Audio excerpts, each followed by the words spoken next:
इंसाफ news online के खसूसी programme Bharat के मुसलमान सैयद मुश्तबा अली के साथ एक बार फिर हम हाजिर हैं। गुज़िश्ता 2 हफ्तों में हम इस पे वक्फा लिए थे कि चूंकि हमारे मेहमान खसूसी मुश्तबा सैयद साहब अपने शहर से बाहर थे, उनकी मसरूफियात थी, इसकी वजह से प्रोग्राम नहीं कर सके। लेकिन अब से इंशाअल्लाह ताला हर हफ्ते ये प्रोग्राम आपके सामने आएगा। आज हम बात करेंगे 3 आलमी इदारों की रिपोर्ट पर। इन 3 आलमी इदारों में साउथ एशिया जस्टिस कैंपेन है।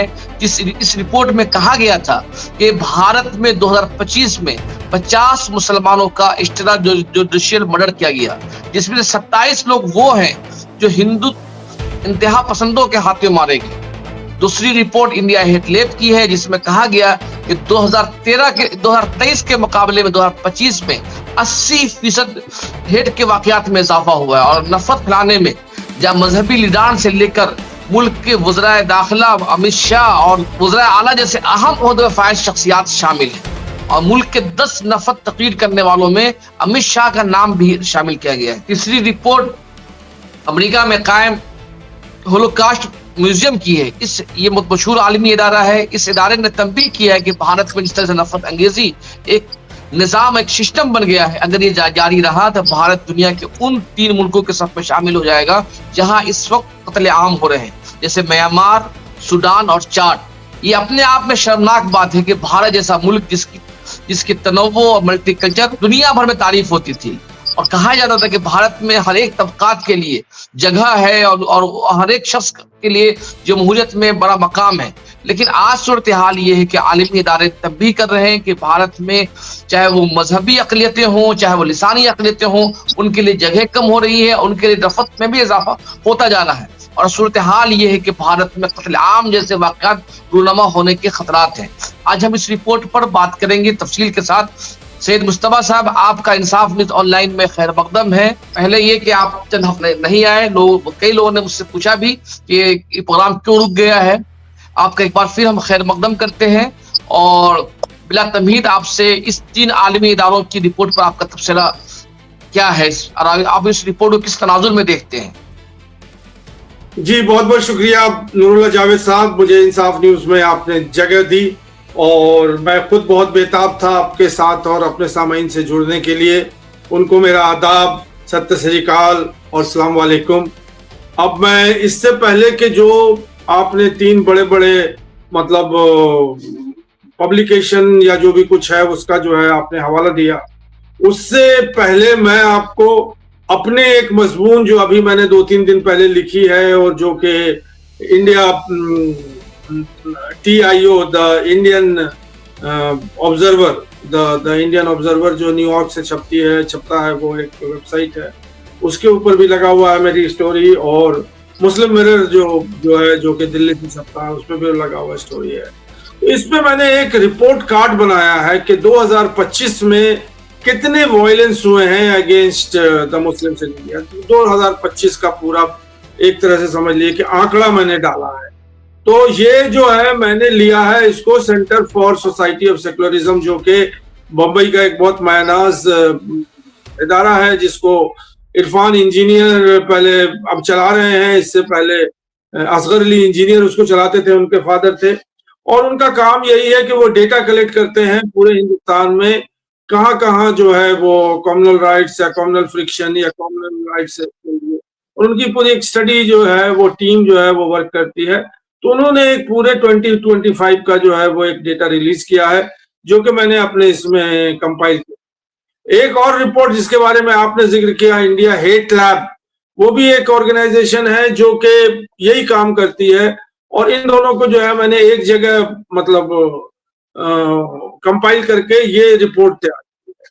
तो अब मैं कुछ आंकड़े आपको बताता हूं जो कि मतलब बहुत चौंका देने वाले नहीं है, लेकिन हिला देने वाले बहुत जरूरी हैं, क्योंकि ये जो सिलसिला हेट अगेंस्ट मुसलमानों के अगेंस्ट में जो हेट्रेड नफरत फैलाई जाती है और उसके साथ साथ तशद्दुद और उसके साथ साथ उनके जान और माल की जो है मतलब क्या कहते हैं पामाली, ये सारी चीजें जो है भी हिंदुस्तान में बड़े ही मतलब एक प्रोजेक्ट के तहत, एक साजिश के तहत और ये मैं आपको एक शेर सुना देता हूं ताकि प्रोग्राम में थोड़ा और मजा हो कि एक चीख उठी होगी, एक शोर मचा होगा, एक चीख उठी होगी, एक शोर मचा होगा, इस कत्ल का मंसूबा कहीं पहले ही बना होगा, इस कत्ल का मंसूबा पहले ही बना होगा। तो इंडिया में अभी जो कुछ चल रहा है, हेट अगेंस्ट मुस्लिम या जो भी कुछ है, वायलेंस अगेंस्ट मुस्लिम, ये स्पॉन्टेनियस नहीं है, ये बाकायदा एक हेट प्रोजेक्ट की तौर पर बिल्कुल ड्राइंग रूम में, ड्राइंग बोर्ड पर बैठ करके बनाया जा रहा है। अब मैं आपको बता रहा हूं कि 2025 में 28 कॉमनल राइट्स हुए इंडिया में। ये centre for study of secularism का रिपोर्ट है, जिसमें 28 में से जो है वो मतलब 24 लोग जो है वो मर गए हैं और 360 लोग जो है वो घायल हुए हैं इस कॉमनल राइट्स में। और इसमें सबसे ज्यादा जो है महाराष्ट्र में और गुजरात में, जो कि वहां पे जो है मतलब सबसे ज्यादा कॉमनल राइट्स में है। उसके बाद फॉलोड बाय वेस्ट बंगाल, और उसके बाद मध्य प्रदेश, उत्तर प्रदेश, झारखंड, आसाम, उत्तराखंड और बिहार, उड़ीसा, इन सब जगहों से जो है कॉमनल राइट्स के रिपोर्ट्स आए जिसकी कलमबंदी की है। और सबसे चौंका देने वाली बात है ये है कि साउथ इंडिया से कोई भी कॉमनल राइट्स नहीं हुआ। पूरे जो 4 या 5 सदर्न इंडियन स्टेट्स हैं वहां से कोई कॉमनल राइट्स नहीं हुआ है। महाराष्ट्र, गुजरात जो है वो 40% ऑफ कॉमनल राइट्स के जो हुए हैं वो गुजरात और महाराष्ट्र में हुए हैं, और 37 जो है वो नदर्न इंडियन स्टेट में हुआ है। और उसके बाद ये आंकड़े बड़े चौंका देने वाले हैं। और ज्यादातर जो ये कॉमनल राइट्स हुए हैं, कॉमनल राइट्स का मतलब होता है कि हिंदू और मुसलमान के बीच में जो है वो बिल्कुल राइटिंग का जो है मसला हो जाता है और लोग जो है आपस में लड़ भड़ लेते हैं। ज्यादातर जो राइट्स हुए हैं वो रिलीजियस प्रोसेशन में, रामनवमी, हनुमान जयंती और इस तरह के प्रोसेशन में जो है वो मतलब ये राइट्स हुए हैं उसको लेकर के। वेस्ट बंगाल, झारखंड वगैरह में वो हनुमान जयंती पे जो है ये राइट्स हुए हैं। और आसाम में जो है वो ईद के सेलिब्रेशन पे, जो बकरीद का सेलिब्रेशन था या ईद का सेलिब्रेशन था, उसके ऊपर गारबा जो डांस होता है वो गुजरात में होता है, वो उसके ऊपर जो है राइट्स हुए हैं। और ये सब जो है फिर वक्फ अमेंडमेंट बिल के ऊपर भी राइट्स हुए हैं। मुर्शिदाबाद आपने वो रिपोर्ट किया ही होगा कि वहां पे कैसे जो है वक्फ अमेंडमेंट बिल की वजह से जो है। तो ये तो कॉमनल राइट्स के बारे में क्या कह रहा था मैं कि 28 कॉमनल राइट्स हुए 2025 में, और 2025 में 14 मुसलमानों को मॉब लिंचिंग के वजह से मारा गया, जो मॉब लिंच थे। और ये जो वायलेंस है ये मतलब इसमें 14 मुसलमान मरे हैं, और वो ज्यादातर जो है उसमें वही हैं, गौ रक्षक हैं और लव जिहाद वाले लोग हैं और इलीगल माइग्रेंट वाले लोग हैं। इस तरह के इंसिडेंट को इन्वॉल्व करके जो है, और बहुत से जय श्री राम वायलेंस भी हो रहा है कि मुसलमान को कहीं पकड़ लिया और कहा कि साहब आप जय श्री राम बोलो, अगर नहीं बोलोगे तो आपको हम लिंच कर देंगे। उड़ीसा, उसके बाद जो है बिहार, झारखंड, उत्तर प्रदेश, महाराष्ट्र, हरियाणा, मध्य प्रदेश, केरला, इन सब जगहों पे जो है आपके त्रिपुरा, इन जम्मू एंड कश्मीर, ये सब पे जो है वो मतलब क्या कहते हैं, जो मॉब लिंचिंग के इस पे आए। अब आ जाइए हेट स्पीच। हेट स्पीच भी एक फॉर्म ऑफ वायलेंस है या ट्रिगर करता है वायलेंस। वो 2025 में 1318 हेट स्पीच हुए, जिसको इंडिया हेट लैब ने रिपोर्ट किया। ये एक अलग संस्था है जिसने 2025 में, और इसमें से 90% जो हेट स्पीच है वो मुसलमानों के अगेंस्ट में हुए हैं, और ये जो है वहाँ क्रिश्चियंस के अगेंस्ट में भी हुए हैं। और ये जो है ये बहुत ही संगीन मतलब इल्जाम है, और ये मतलब ये है कि हमारे माशरे को बताता है कि किस सिमत हमारा जो है वो सोसाइटी जा रही है। और ये भी उसने कहा है कि अब जो है वो इलेक्शन के टाइम में, और मतलब जो उस तरह के ये होते हैं कि ये रूटीन टाइम है, इस टाइम जो है वो हेट स्पीच दें, अब उससे आगे निकल चुका है। अब वो मतलब स्ट्रीट गैदरिंग पे, रिलीजियस प्रोसेशन में और पब्लिक स्पेस पे प्लेटफॉर्म पे जो है वो मुस्लिम के अगेंस्ट में हेट स्पीचेस दिए जा रहे हैं। तो ये जो है बड़े चौंका देने वाले फाइंडिंग्स हैं और ज्यादातर जो ये चीजें हो रही हैं वायलेंस अगेंस्ट मुस्लिम्स, ये बीजेपी रूल्ड स्टेट्स में हो रही है और ज्यादातर जो है बीजेपी रूल्ड स्टेट में वहां ये मुसलमानों के अगेंस्ट में जो है ये हो रहा है। सर आपने और सर आपने जो पूरी रिपोर्ट का खुलासा पेश किया है दो रिपोर्टों का, सवाल ये है कि इस तरह के वाकयात तो 2024 में भी हुए, 23 में हुए, हर गुजरते हुए साल के साथ इसमें इजाफा होता जा रहा है। लेकिन सवाल ये है कि आखिर इसका हल क्या है? जिस तरह से होलोकास्ट म्यूजियम ने तब इंतबाह भी दिया है, ये खबरदार किया है कि अगर ये सूरत हाल बाकी रही तो भारत दुनिया के उन मुल्कों में शामिल हो जाएगा जहां पे इस वक्त मर्डर कत्लेआम हो रहा है। तो दो सवाल है मेरे। पहला सवाल ये कि इस हालात में मुसलमानों को क्या करना चाहिए? दूसरा सवाल ये है कि मुल्क की जो सिविल सोसाइटीज है उनका रवैया क्या है इस रिपोर्ट पर? देखिए, ये बहुत अहम सवाल है जिसको हम लोगों को डिस्कस करना बहुत जरूरी है और इस प्रोग्राम का मकसद हल तलाश करना है, ना कि खबरों को बयान करना है। खबर तो हम लोग सब पढ़ ही लेते हैं, देख ही लेते हैं, समझ ही लेते हैं, लेकिन खबर से आगे भी हम लोगों को जाना है। और इसमें जो है जो मेन विक्टिम है वो मुसलमान है, बाकी लोगों के लिए तो वह न्यूज है, मुसलमान तो अफेक्टेड है उससे। और इसमें मुसलमान को जो है वो इस बात को मानना पड़ेगा कि अगर हम संगठित नहीं होंगे, इन सब खतरे उनके सर पे मंडरा रहे हैं, अगर इसके लिए हम जो है तैयारी नहीं करेंगे, मैं अनडेमोक्रेटिक रूल नहीं का मैं मतलब आह्वान दे रहा हूं कि आप अनडेमोक्रेटिक मीन्स से बात करें, लेकिन तैयारी तो हमें करना ही करना है। आप जैसे सुबह उठ के नहाते हैं, धोते हैं, ब्रश करते हैं और अपने काम के लिए तैयार होते हैं, उसी तरह से अब मुसलमानों को ऐसे खतरात के लिए तैयार होना पड़ेगा। अब वो कैसे तैयारी करें, ये तो फिक्र की बात है और ये जो है एक समझ लीजिए कि जिम्मेदाराना लेवल पे जो है आप बात करें। क्योंकि देखिए क्या होता है कि घटना घट जाती है, तब पुलिस आती है, तब प्रशासन आता है, जिसको मरना है वो तो मर चुका और जो होना था वो हो चुका, उसके बाद जो है वो आवाज गूंजती है और मीडिया में इसमें। लेकिन हमारा ये कहना है कि हम जो मुसलमान तबके हैं इसको प्रीएम्प्ट कैसे करें। लाखों बार ये हो चुका है कि मुसलमान गफलत में सोया हुआ है और उसके बाद जो है उसके ऊपर अटैक हो गया है और उस गफलत में जो है कम्युनल राइट्स होता है और ज्यादातर मुसलमान उसमें मारे जाते हैं। तो मेरा यही कहना है कि मुसलमानों को फिक्र करना है, उसकी तैयारी करना है और कहीं भी ऐसी जगह पे वो ना जाएं जहां पे वो मतलब इस तरह के दहशतगर्दों का शिकार बन जाए। और पुलिस और प्रशासन इसको अगर ये मान के चले कि वो हमारा मदद नहीं करेगा, ये भी सही बात नहीं है। लेकिन क्योंकि हम हिंदुस्तान में रह रहे हैं तो हमें पुलिस और प्रशासन को खबर तो करना ही जरूरी है कि ऐसी खबरें हमारे पास आ रही है। आपने जो हल की तरफ बढ़ रहे हैं उसमें मेरा एक सवाल है कि चूंकि जब इंडिया हेडलैब की रिपोर्ट जो 141 पेज की है, पूरी रिपोर्ट को मैंने तफसील से पढ़ा भी है।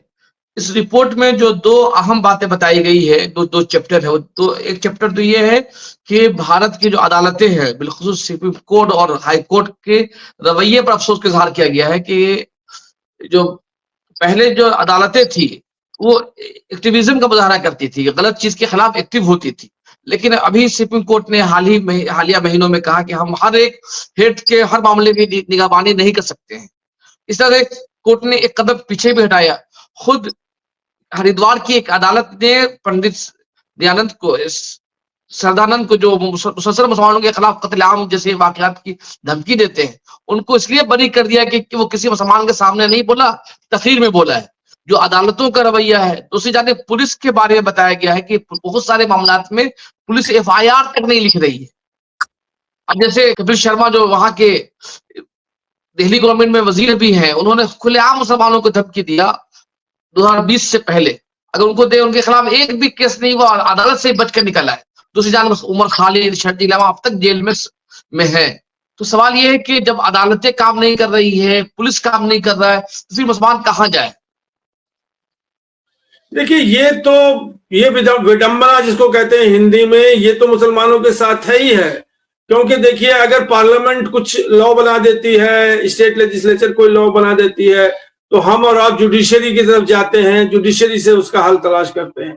अब जुडिशरी भी जो है हमारे खिलाफ हो जाएगी, तो फिर हम कहाँ जाएंगे?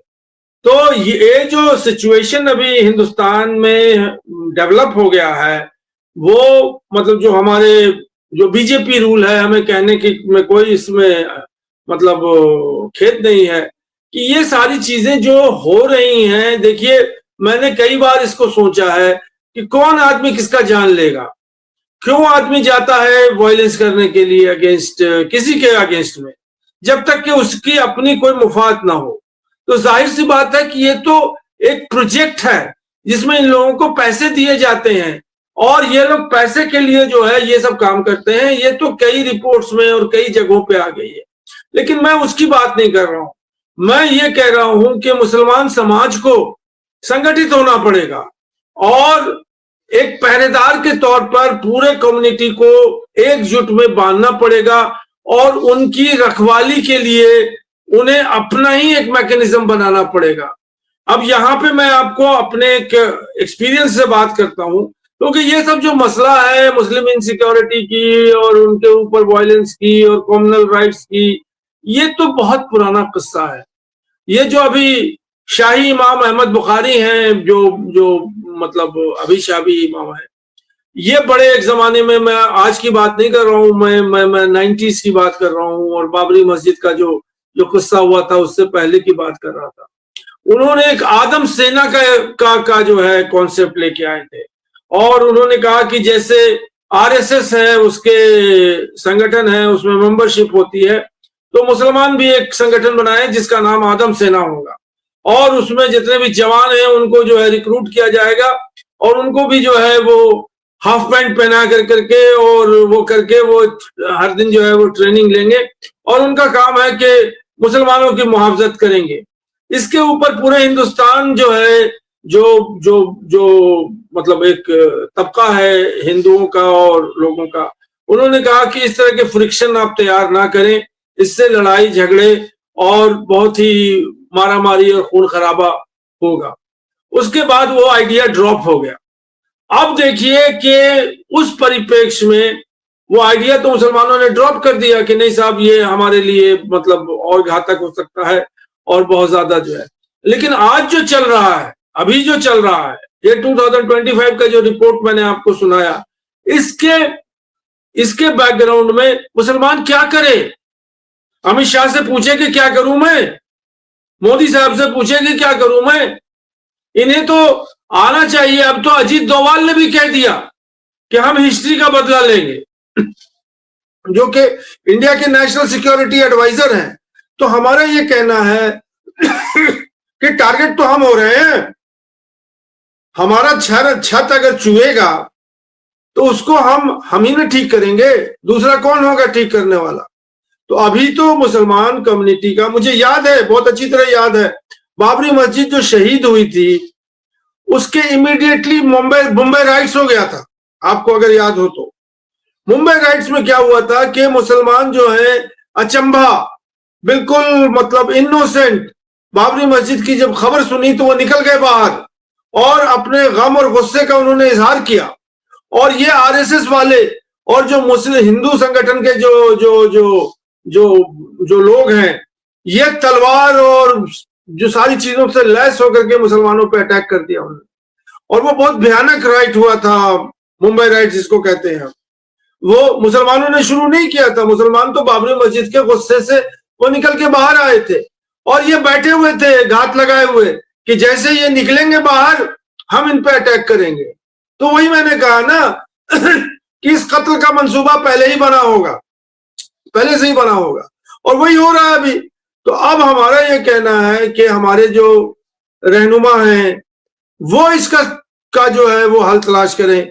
मैं तो एक सहाफी हूं और मैं यही कह सकता हूं कि मुसलमानों को वक्त आ गया है कि अपनी मुहाफजत जो है वो खुद करें। कैसे करें वो उनके ऊपर है, उनके मोहल्ले के ऊपर है, उनके गांव के ऊपर है, उनके मतलब अलग अलग जहां जहां वो रह रहे हैं पूरे हिंदुस्तान में बिखरे हुए हैं, और मतलब लेकिन मुआवजत तो करनी है उनको। अगर वो मुहाफिज नहीं है, वो कहीं कॉन्फ्लिक्ट एरिया में ना जाएं, एक साथ अकेले कहीं ना जाएं, एक साथ जाएं, और जो भी जहां पे भी कन्फ्रंट्रेशन हो सकता है। अब देखिए अभी बहुत सारी चीजें हो रही हैं, वो बुलडोजर चल रहा है, उसमें मुसलमानों के घर खत्म हो रहे हैं, बहुत जो बस्तियां थी वो भी उजाड़े जा रहे हैं। तो अभी जो हालात है मुसलमानों के, वो उस इसमें जो है, अब ना गवर्नमेंट से आप प्रोटेक्शन मांग सकते हैं, ना जुडिशरी से प्रोटेक्शन मांग सकते हैं, ना पुलिस से प्रोटेक्शन मांग सकते हैं। तो फिर हम कैसे कहां से प्रोटेक्ट करेंगे? तो हमें जो प्रोटेक्ट करना है वो हमें खुद संगठित होना चाहिए। और मैं कभी ये नहीं कहूंगा कि वो संगठन जो है वो अपने आत्मरक्षा के लिए संगठन कर रहे हैं, ना कि देशद्रोह के लिए कर रहे हैं, ना कि हम टेररिज्म के लिए कर रहे हैं, आतंकवाद के लिए कर रहे हैं।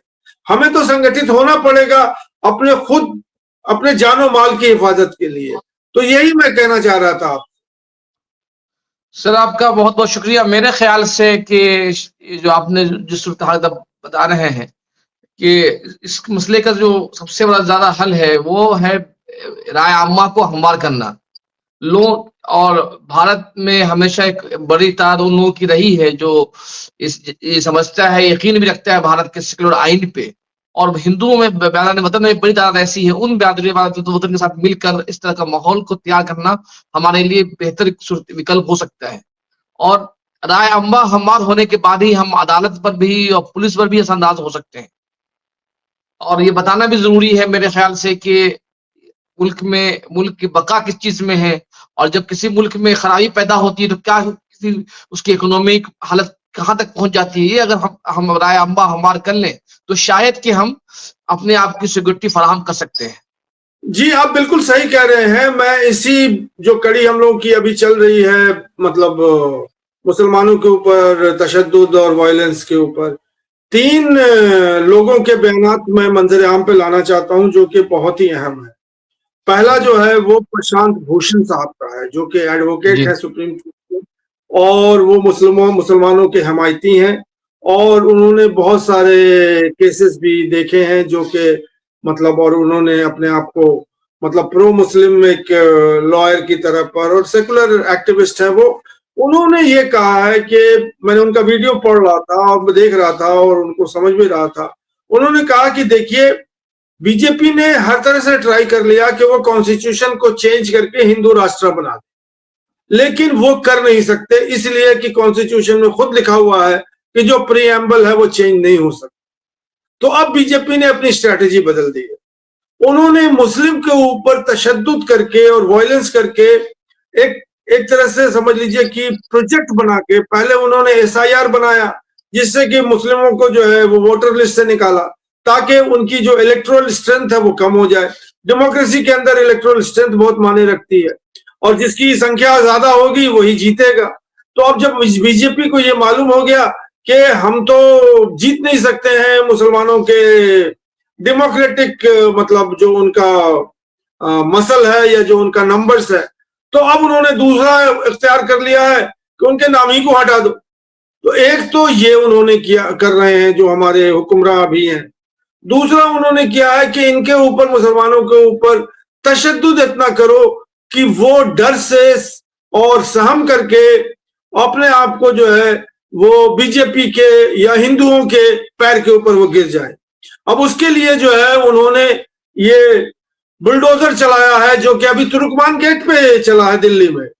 और बहुत एक रिपोर्ट मैं पढ़ रहा था कम्युनिस्ट पार्टी की, जिसने मतलब उसको डिस्क्राइब किया है कि कैसे कैसे जो है लोगों के घर को उजाड़ दिया है। और ज्यादातर इधर बैंगलोर में भी हुआ है, कर्नाटका में हुआ, पूरे हिंदुस्तान में जो है खलफशार मचा हुआ है कि जहां भी झुग्गी झोपड़ी है, जहां भी मुसलमान की आबादी है, जहां भी वो है, वहां पे जो है वो बुलडोजर राज चल रहा है। तो ये जो है प्रशांत भूषण साहब ने मतलब एक खुल के बयान दिया है कि ये माहौल जो है वो हिंदुस्तान में तैयार हो चुका है और इस पे काम आगे चल रहा है। दूसरी जो खबर मैं आपके सामने देना चाह रहा हूं वो हमारे प्रशांत किशोर साहब हैं जो अभी बिहार में इलेक्शन लड़े थे, मतलब जन स्वराज पार्टी से। उन्होंने कहा है कि ये जो वायलेंस अगेंस्ट मुस्लिम है ये थमने वाला नहीं है। और जितना भी मतलब जितनी देर भी बीजेपी हिंदुस्तान में राज करेगा और जब तक उसकी हुकूमत रहेगी, ये हिंदुस्तान के अंदर वायलेंस अगेंस्ट मुस्लिम में मतलब वो उसकी तादाद जो है वो बढ़ती जाएगी। और मोदी के बाद भी जब कोई भी दूसरा बीजेपी का शासक आएगा वो और तशद्दुद करेगा। तो ये जो बात है उन्होंने अपने एक्सपीरियंस से बताया है कि बीजेपी के पास ये सबसे बड़ा हरबा है जिसको वो लेकर के हिंदुस्तान पर शासन कर रहे हैं। अब आ जाइए तीसरा एक बहुत बड़ा शख्सियत है जो कि हमारे साउथ इंडिया के बहुत मायनाज हीरो हैं, ये एक्टर हैं। उनका नाम है प्रकाश राज। वो कर्नाटका फिल्म इंडस्ट्री के मतलब बहुत, और उनका नाम जो है वो सोशल एक्टिविज्म और पॉलिटिकल एक्टिविज्म पे बहुत सरफहरिस्त रहता है यहाँ पे। उन्होंने अभी हैदराबाद में भाषण किया है और अभी वो टीवी पे भी आ रहे हैं, मीडिया में भी कवर हो रहे हैं। उन्होंने कहा कि जेनोसाइड ऑफ द मुस्लिम ये जो है बीजेपी का प्रोजेक्ट है और बीजेपी इसके ऊपर जो है बहुत ही सिस्टमेटिकली काम कर रहा है। और ये नहीं सोच लीजिए कि मुसलमान तो गफलत में सोया हुआ है कि हमें सोनिया गांधी बचा लेगी, हमें जो है राहुल गांधी बचा लेगा, हमें ये जुडिशरी बचा देगी। अरे हमारा घर तो नहीं जल रहा है ना, वो तो झुग्गी झोपड़ी वाले लोग हैं उनका घर जल रहा है। तो मुसलमान जो हैं अभी तक जो है वो एक ऐसे माहौल में अपने आप को उन्होंने प्लेस कर दिया है कि उनकी तरफ से कोई रिएक्शन नहीं हो रहा है, कोई रिएक्शन नहीं। जितना भी जुल्म हो रहा है वो हो रहा है। आप जितनी भी खबर आप पढ़ रहे होंगे या जो भी कर रहे होंगे वो सिर्फ एट्रोसिटीज अगेंस्ट मुस्लिम चल रही है। मुसलमान जो है वो तो इस पोजीशन में ही नहीं है कि किसी के ऊपर एट्रोसिटीज कर सके, और वो इस पोजीशन में भी नहीं है कि अपने आप को डिफेंड कर सके। हर मुसलमान यही सोचता है कि कोई और हमको आके डिफेंड कर लेगा, पुलिस आ जाएगी और आर्मी आ जाएगी और ये आ जाएगा वो आ जाएगा, और इन एंड क्या होता है कि कोई नहीं आता है और वो लोग जो है नाहक मारे जाते हैं। तो ये सिलसिला जो चल रहा है हम और आप इसको डिस्कस कर रहे हैं। अब ये डिस्कशन जो है वो मतलब हर जगह गले कूचे मोहल्ले मतलब जो भी जगह है वहां पे यही डिस्कशन होना चाहिए कि अगर कोई इस तरह के वारदात होती है तो हम क्या करेंगे, हम किस तरह से अपने आप को डिफेंड करेंगे। तो ये बड़ी फिक्र की बात है और मैं फिर भी बार बार आपके प्रोग्राम से कह रहा हूं कि ये जो सेल्फ डिफेंस है ये एंटी नेशनल नहीं होना चाहिए।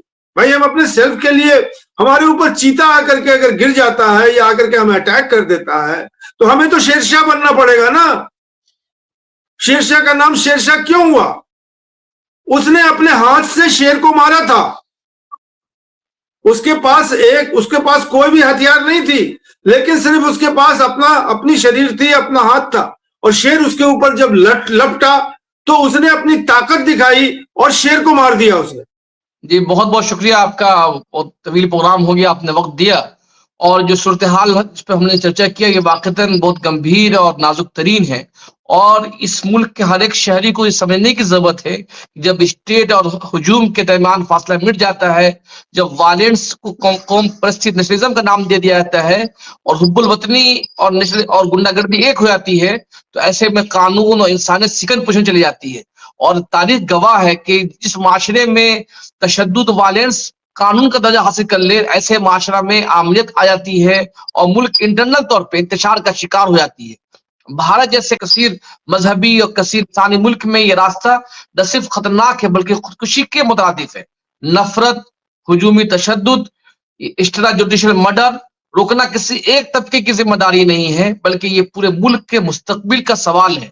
अगर आइन, कानून और इंसानी वकार को फौरी तौर पर बहाल नहीं किया गया तो ये आग सिर्फ कमजोरों तक महदूद नहीं रहेगी। ये समझने की जरूरत है कि अभी जो आग लगी हुई है मुसलमानों के खिलाफ, आगे जाकर ये सिर्फ आग मुसलमानों तक महदूद नहीं रहेगी, बल्कि इस आग की जद में सब लोग आएंगे, सब तमाम कमजोर आएंगे। सवाल यही है कि क्या मुल्क के आम शहरी इस आग को काबू पाने का इरादा रखते हैं? ये बड़ा सवाल है। इससे बड़ा सवाल है कि मुल्क कहाँ जा रहा है। उससे बड़ा सवाल ये है क्या हम इस सूरत हाल पर काबू पाने का कोई इरादा भी रखते हैं। बहुत बहुत शुक्रिया सर, आपने वक्त दिया, और इंशाअल्लाह ताला अगले हफ्ते फिर हम एक नए मौजू के साथ आपके सामने हाजिर हुई। उस वक्त तक के लिए आप सबका शुक्रिया। और इंसाफ न्यूज ऑनलाइन के नाज़रीन से दरखास्त है कि अगर आपको हमारा ये प्रोग्राम पसंद आया तो हमें कमेंट करके और अपने मशवरे देकर जरूर नवाजें। और बहुत बहुत शुक्रिया।